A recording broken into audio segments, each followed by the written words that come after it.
Hi, welcome to Vaishnavi's kitchen. నేను మీ వైష్ణవి.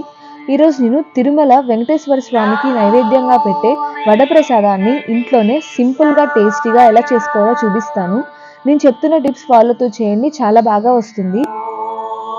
ముందుగా ఒక బౌల్ తీసుకొని దీంట్లోకి ఒక కప్ నల్ల మినుములు వేసుకోండి.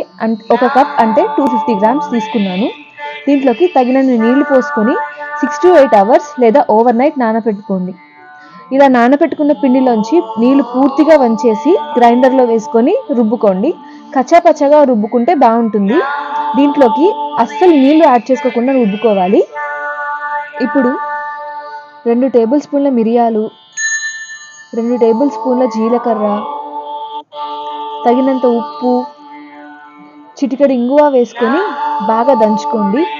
వీటిని మిక్సీలో కూడా వేయచ్చు, కానీ దంచుకోవడం వల్ల మధ్య మధ్యలో మిరియాల పలుకులు నోటికి తగులుతూ చాలా టేస్టీగా ఉంటుంది. ఇప్పుడు ఈ మిరియాల పొడిని ముందుగా మనం రెడీ చేసి పెట్టుకున్న పిండిలోకి వేసుకొని 2 నిమిషాలు బాగా మిక్స్ చేసుకోండి.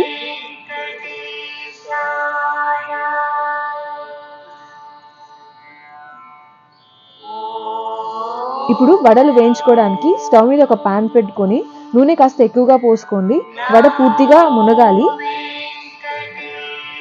ఇప్పుడు వడలు ఒత్తుకోవడానికి తడిగుడ్డను రెడీ చేసి పెట్టుకోండి, లేదా పాలిథిన్ కవర్ అయినా పర్వాలేదు, కానీ తడిగుడ్డ మీద ఒత్తుకుంటే వడలు చాలా బాగా వస్తాయి. వడల్ని మరీ పలుచగా కాకుండా మరీ మందంగా కాకుండా మీడియం సైజులో ఒత్తుకోండి.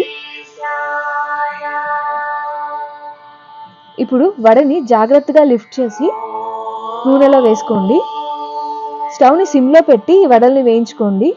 ఈ వడ నాకు వేగడానికి కనీసం 10 నుంచి 12 నిమిషాలు టైం పట్టింది. హైలో పెట్టుకొని వేయించుకున్నారంటే మాడిపోతుంది వడ.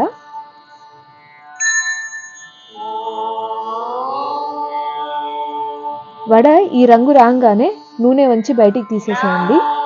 ఈ వడలు నూనె అస్సలు పీల్చవు. అంతే, వడలు రెడీ అయిపోయాయి.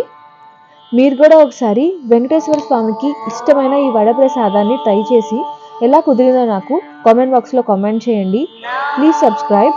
Thank you.